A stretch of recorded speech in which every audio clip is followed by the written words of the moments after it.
Quem João Fonseca irá enfrentar no charmoso Masters 1000 de Roma, que inicia essa semana?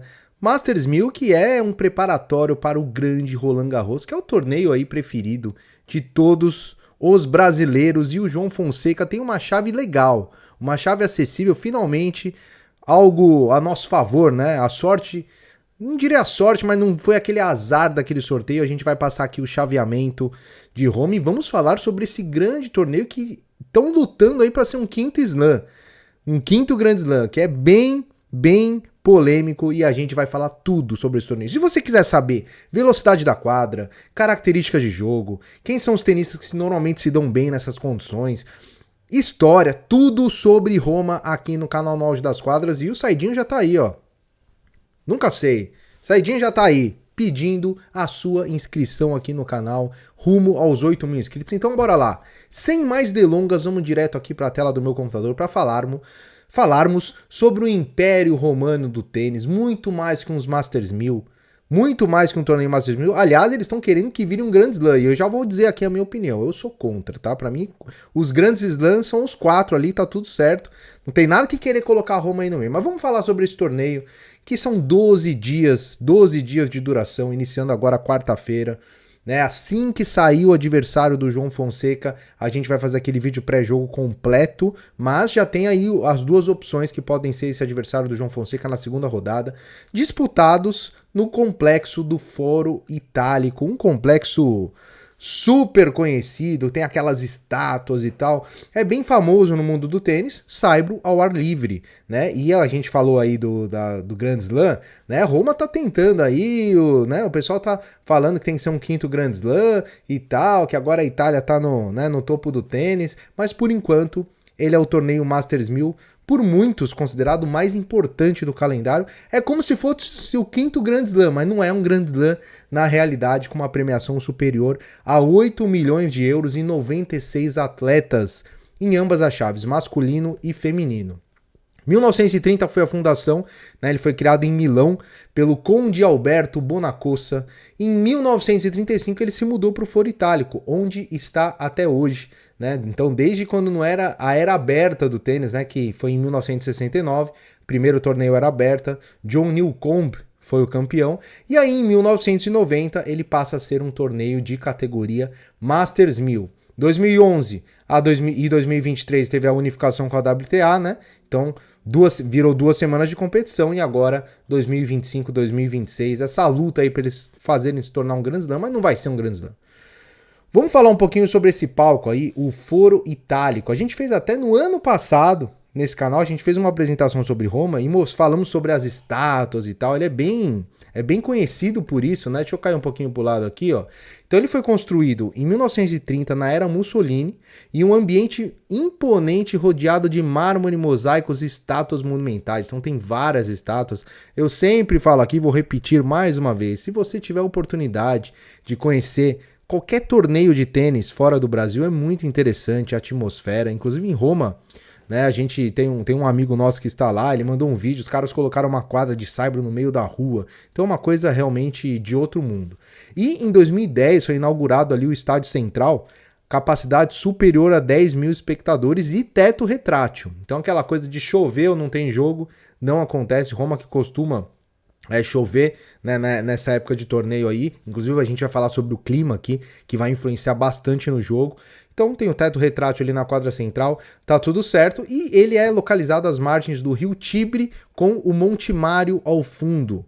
Então é uma fusão aí, né, entre beleza, entre história e tecnologia, modernidade, porque realmente é um grande torneio aí de tênis, o Masters 1000 de Roma. E vamos falar aí sobre as condições de jogo, que eu sei que vocês gostam bastante de saber. Primeiro, Roma é um saibro outdoor, a nível do mar. Então a gente falou sobre Munique, né? A gente falou sobre Madrid, que eram aqueles saibros com altitude, faz a bola andar mais. Munique ainda foi um clima mais úmido, principalmente no início da semana, então ficou mais pesada, mas a bola rápida e pesada.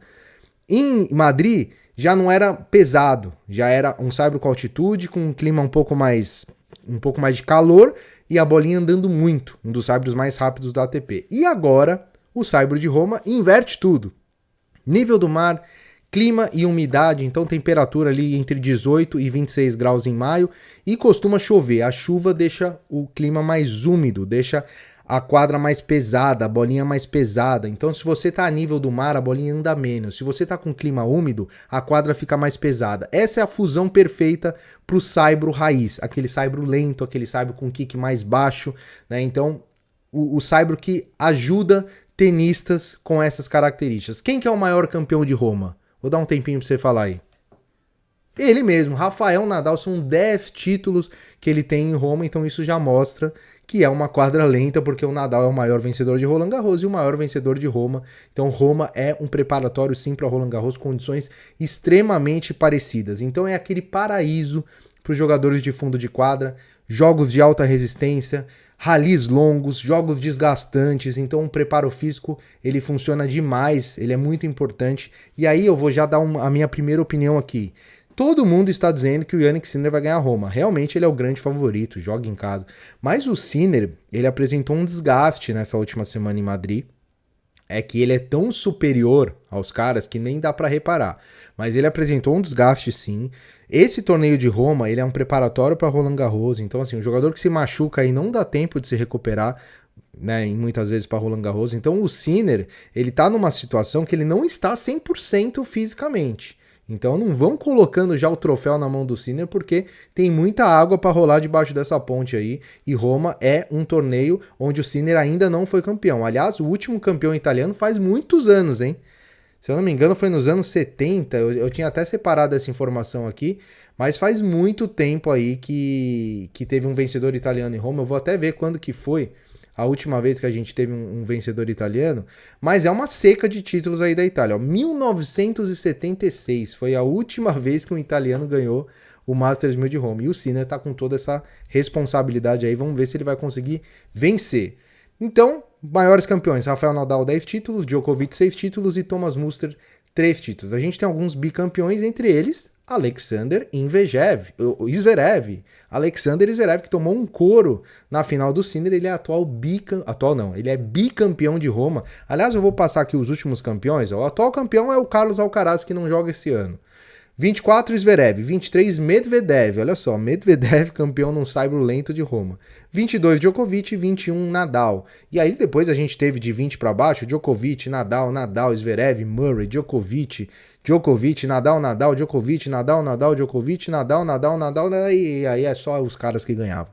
Então realmente é um torneio aí que os grandes tenistas aí na história conquistam bons resultados. Então a gente tem o rei, que é o Rafael Nadal, com 10 títulos, que é a personificação do sucesso no saibro pesado, foi super, ultra dominante. E a gente tem a maldição, que a gente brincou aí, do Roger Federer, que nunca foi campeão de Roma.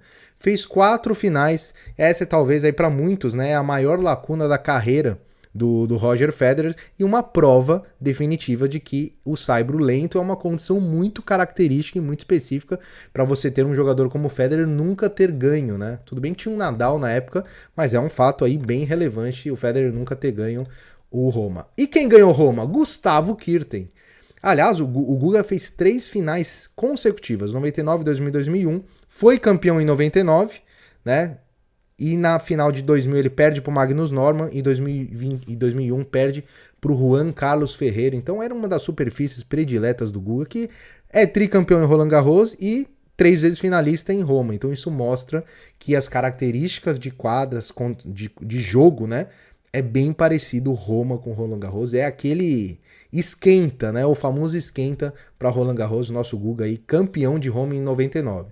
2026 a gente tem o Sinner confirmado, Zverev como cabeça 2, Musetti como cabeça 3, ele foi semifinalista em 2025, é um cara que costuma jogar muito bem nessas condições, não vive uma boa fase, é verdade, talvez uma das piores fases aí dele nos últimos anos, né, depois que ele virou um top aí, mas é sempre o Lorenzo Musetti jogando em casa com o apoio da torcida, é um cara que costuma crescer nesse tipo de atmosfera, e ele é o cabeça 3, a gente tem ali outros jogadores, né, Alex de Minaur, Medvedev, o João Fonseca, a gente tem o Rafael Roder também, agora crescendo, que também pegou uma chave boa, né? Então a gente tem outros tenistas chegando aí para tentar incomodar aí o Jannik Sinner, porque o Zverev não incomoda, né? Então é melhor a gente pensar em outras possibilidades aqui.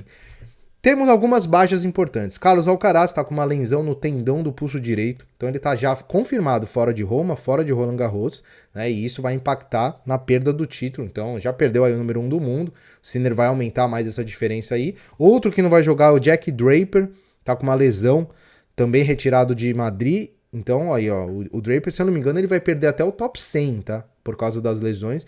E o Djokovic está confirmado até agora, né? Acredito eu que vai jogar, mas ele retirou-se de Madrid e tal. O Djokovic aí, né? Já é um ultra veterano, mas acredito que ele não vai perder essa oportunidade de jogar Roma sem o Alcaraz, né? Então acredito que o Djokovic realmente vá pro jogo. E o efeito Alcaraz, né? A gente separou aqui a questão do Alcaraz, que se lesionou no dia 14 de abril, ele sofreu a lesão no pulso durante a primeira rodada do Barcelona, teve que se retirar, né? Aí ele ficou fora de Madrid, fora de Roma, fora de Roland Garros, e algumas pessoas aí já estão dizendo que ele talvez não consiga chegar ao Wimbledon na temporada de grama.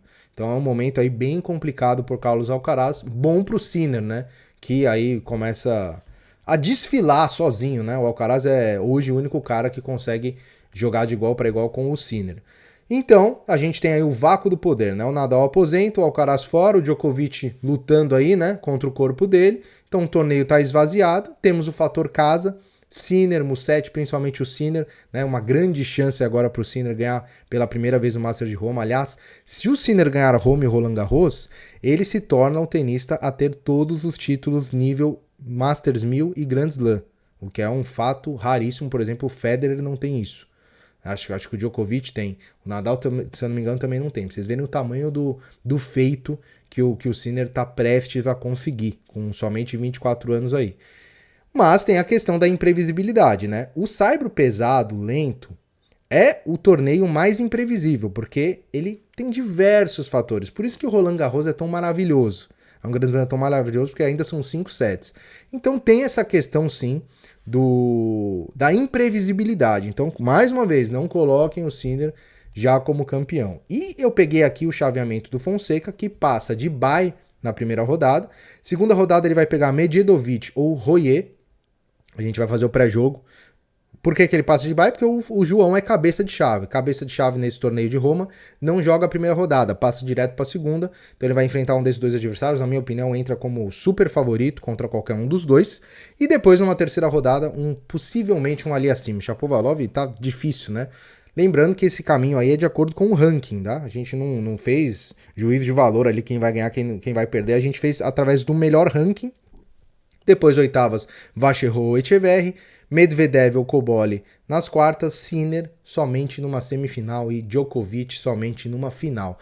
Ótimo chaveamento pro João, na minha opinião. Fazia tempo que ele não tinha um chaveamento bom, né? E tem totais condições de chegar pelo menos à semifinal. Quem sabe para enfrentar o Sinner em casa. Seria espetacular.